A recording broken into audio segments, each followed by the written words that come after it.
হরে কৃষ্ণ। তো আমরা আজকে গীতা থেকে একটি শ্লোক আলোচনা করব। চতুর্থ অধ্যায় জ্ঞান যোগ, শ্লোক নাম্বার 17।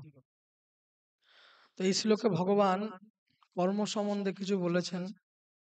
আমরা সারাদিন যে কর্ম করে যাচ্ছি, অনবরত কর্মের পিছনে আমরা ছুটে বেড়াচ্ছি, সারাদিন আমরা বিভিন্ন জন বিভিন্ন কর্মে ব্যস্ত, কিন্তু প্রকৃতপক্ষে কোন কর্ম আমাদের করা উচিত, কোন কর্ম আমাদের করা অনুচিত, কোন কর্ম করলে আমাদের কি ফল লাভ হবে, সেই সম্পর্কে ভগবান এই শ্লোকে বর্ণনা দিয়েছেন। তো শ্লোকটা আমরা পড়ব। কর্মণ্য হপি বদ্ধভম চ বিকর্মম অকর্মশ্চ বদ্ধভম গহনা কর্মণ গতি। অনুবাদ: কর্মের নিগূঢ় তত্ত্ব হৃদয়ঙ্গম করা অত্যন্ত কঠিন, তাই কর্ম, বিকর্ম, অকর্ম সম্বন্ধে যথাযথভাবে জানা কর্তব্য। তাই ভগবান এখানে বলতে চাইলেন যে কর্মের যে নিগূঢ় তত্ত্ব, কর্মটা আসলে কি জিনিস, হ্যাঁ, সেইটা হৃদয়ঙ্গম করতে হবে। কর্মটাকে কি বলতে চাইছে ভগবান, সেটা আমাদের হৃদয়ঙ্গম করতে হবে। কর্মকে ভগবান এখানে তিন ভাগে বলেছেন। তিন রকম কর্ম হয়: কর্ম, বিকর্ম এবং অকর্ম। প্রভুপাদ বলছেন, কেউ যদি সত্যি জড় জগতের বন্ধন থেকে মুক্ত হতে চায়, তবে তাকে কর্ম, বিকর্ম ও অকর্মের মধ্যে পার্থক্য জানতে হবে। হ্যাঁ, তো তিনটে যে কর্ম, কর্ম, বিকর্ম এবং অকর্ম, এর পার্থক্য আমাদেরকে আগে ভালোভাবে জানতে হবে, বুঝতে হবে। তাহলেই আমরা এই জড় জগৎ থেকে আমরা উদ্ধার হতে পারবো। প্রথম, কর্ম। কর্ম অর্থাৎ কি?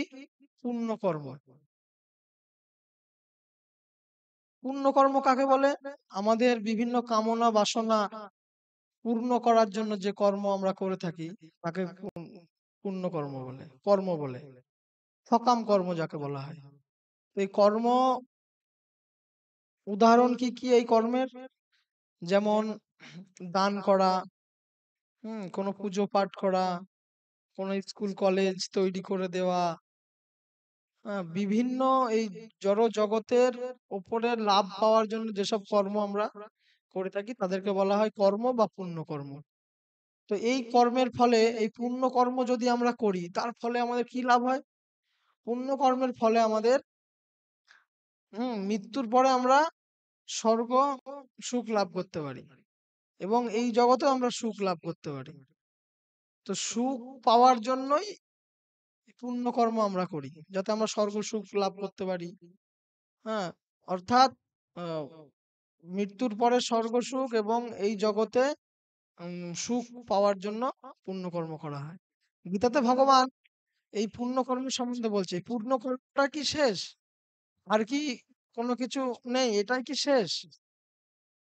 তাই নয়। গীতায় 9 অধ্যায়ে রাজগুচ্ছ যোগে ভগবান বলছেন, তারা সেই বিপুল স্বর্গ সুখ উপভোগ করে পুণ্য ক্ষয় হলে মর্ত্যলোকে ফিরে আসে। এভাবেই জীবিতত্ব ধর্মের অনুষ্ঠান করে ইন্দ্রিয় সুখ ভোগের আকাঙ্ক্ষী মানুষেরা সংসারে কেবলমাত্র বারংবার জন্ম মৃত্যু লাভ করে থাকেন। যতই আমরা পুণ্যকর্ম অর্জন করি না কেন, আমরা ভাবি স্বর্গে যদি যাই, আমরা স্বর্গে গেলে আমাদের সমস্ত কিছু ঠিক হয়ে যাবে, আর কোনো দুঃখ নেই, কষ্ট নেই, কিছু নেই। সেরকম নয়। ভগবান বলছে, স্বর্গে গিয়ে স্বর্গ সুখ উপভোগ করতে হবে এবং আমাদের আবার ওই মর্ত্যলোকে ফিরে চলে আসতে হবে। হ্যাঁ, যতটুকু আমাদের পুণ্য কর্মফল আমরা অর্জন করতে পারবো, সেই ফল অনুযায়ী আমরা সেই লিমিটেড সুখটাকে ভোগ করতে পারবো। যদি আমরা আমাদের এখনকার দিনে যে মোবাইলের রিচার্জ, তো মোবাইলের রিচার্জ আমরা করছি, এবং একটা কিছু লিমিটেড দিনের জন্য, সেই দিনটা শেষ হয়ে গেলে কিন্তু আমাদের আর কোনো কাজ হয় না, কোনো ভ্যালু অ্যাডিড সার্ভিস আমরা কোনো কাজ করতে পারি না। সেরকম ভাবে আমরা যে পূর্ণ কর্মফল অর্জন করি, সেটা যখনই আমাদের শেষ হয়ে যায়, তখনই আমরা আবার এই জগতে ফিরে আসি। ভগবান বলছেন, ক্ষীণে পূর্ণে মত্তলোকং বিশ্বন্তি। পূর্ণ ক্ষয় হয়ে গেলে আবার এই জগতে চলে আসতে হয়। দ্বিতীয় বলছে যে পাক কর্ম বা বিকর্ম। বিকর্ম মানে এটা কি? বিকর্ম মানেটা এটাও যেমন আমরা কর্ম মানে পুণ্য কর্ম আর বিকর্ম মানে পাপ কর্ম।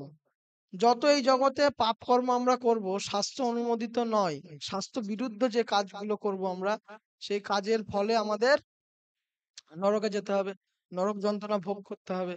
ভোগ করার পরে সেই পাপের কর্মের ফল ফুরিয়ে গেলে আমরা আবার এই জগতে চলে আসবো।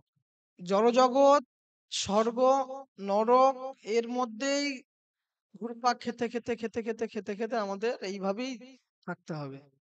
কিন্তু এর বাইরে যদি আমরা ভগবানের কাছে ফিরে যেতে চাই, ভগবানের চরণে লাভ করতে চাই এবং ভগবানের কাছে গিয়ে দিব্য দেহ লাভ করে দিব্য আনন্দে ভগবানের কাছে থাকতে চাই, তাহলে আমাদের কি করতে হবে? ৩ নম্বর কর্ম, যেটা হচ্ছে অকর্ম। অকর্ম বা পারমার্থিক কর্ম। যেমন ভগবানের সেবার উদ্দেশ্যে সবকিছু করা। যা কিছু আমরা করব যেন ভগবানের সঙ্গে রিলেটেড হয়। যা কিছু আমরা করব। যেরকম আমরা কোনো কিছু খাবো, অবশ্যই সেটা ভগবানকে ভোগ নিবেদন করে খাবো। তাহলেই সেটা অকর্ম হবে, পারমার্থিক কর্ম হবে। অর্থাৎ ভগবানের প্রসাদ পাওয়া। হ্যাঁ, আমরা কোনো অ গান করার ইচ্ছা হচ্ছে, ভগবানের গুণকীর্তন করব। কীর্তন করব, হরিনাম করব। তাহলে সেটা আমাদের অকর্ম হবে। এরকম আমরা যা কিছু কর্ম করব, সেই কর্ম যদি আমরা ভগবানের উদ্দেশ্যে করে থাকি, তাহলে সেটা অকর্ম। অকর্ম অর্থাৎ পারমার্থিক কর্ম। পারমার্থিক ভগবানের সেবার জন্য আমরা যা কিছু করে থাকবো, সেটাই হচ্ছে অকর্ম। এই অকর্ম যদি আমরা অনবরত করতে থাকি, তাহলে এই অকর্মের ফলে আমাদের সমস্ত পাপ এবং পুণ্যের ফল নষ্ট হয়ে যাবে। আর যখনই আমরা কোনো ফল থাকবে না, কর্মের কোনো ফল থাকবে না, তখনই আমরা ভগবানের কাছে ফিরে যেতে পারবো। আর যদি আমাদের কর্মের ফল থাকে, কর্মফল, তাহলে আমাদের ভোগ করতে হবে। যেরকম আমরা কর্ম করব সেই অনুযায়ী আমাদের কর্মফলটাকে ভোগ করতে হবে। আর যদি আমরা চাই যে ভগবানের কাছে ফিরে যেতে, তাহলে আমাদের কোনো কর্মফল থাকলে হবে না। নিষ্ফল হতে হবে। যা কিছু কর্ম করেছি তার জন্য কোনো ফল না হয়। তো সবকিছু ফল যদি ত্যাগ করতে হয়, তাহলে আমাদের বেশি করে অকর্ম করতে হবে। অকর্ম যদি করি আমরা, তো বর্তমান যে অকর্ম করছি সেই অকর্মের কোনো ফল লাভ হবে না। প্লাস এই অকর্ম যদি চলতে থাকে, তাহলে পেছনে যে আমাদের পাপের ফল, পুণ্যের ফল আছে, সেগুলো আমাদের নিষ্ফল হয়ে যাবে। তো ভগবান এখানে বলছেন যে বিষ্ণুর প্রীতি সম্পাদন করার জন্য কর্ম করা উচিত। তা না হলে কর্মই এই জগতের বন্ধনের কারণ। তাই হে কন্তেয়, ভগবানের সন্তুষ্টি বিধানের জন্য কেবল তুমি তোমার কর্তব্য কর্ম অনুষ্ঠান করো এবং এভাবেই তুমি সর্বদাই বন্ধন থেকে মুক্ত থাকতে পারবে। হুম। তো ভগবান এখানে বলেছেন ভগবানের প্রীতি সম্পাদন করার জন্য আমাদের কর্ম করা উচিত, ভগবানকে সন্তুষ্ট করবার জন্য আমাদের কর্ম করা উচিত। যা কিছু আমরা করি কর্ম, সেটা আমাদের নিজেকে প্রশ্ন করা উচিত যে এর মাধ্যমে কি ভগবান সন্তুষ্ট হচ্ছে, সেটা আমাদের নিজেদের প্রশ্ন করা উচিত। তা যা কিছু আমরা করব, সেটা যেন আমরা ভগবানের উদ্দেশ্য হয়ে থাকে। তাহলে আমরা এই কর্মকেই অকর্ম বলা হয়। তখনই আমরা ভগবানের কাছে ফিরে যেতে পারবো। এটা ভগবান বলছেন। ভগবানের সন্তুষ্টি বিধানের জন্য শুধু কর্ম করা উচিত আমাদের। হরে কৃষ্ণ কৃষ্ণ কৃষ্ণ হরে হরে, হরে রাম রাম রাম হরে হরে। তো আমাদের এই কর্ম, অকর্ম এবং বিকর্ম, এই ৩ টে সম্বন্ধে আজকে আলোচনা করা হলো। হুম। পরবর্তী ক্লাস আমরা গীতার আরেকটা শ্লোক থেকে পড়বো। সকলে আমাদের সঙ্গে যুক্ত হন এবং আমাদের চ্যানেলটাকে সাবস্ক্রাইব করুন এবং এরকম গীতার ক্লাস আরো শুনতে চাইলে নোটিফিকেশন অন করে আমাদের সঙ্গে যুক্ত হন। হরে কৃষ্ণ।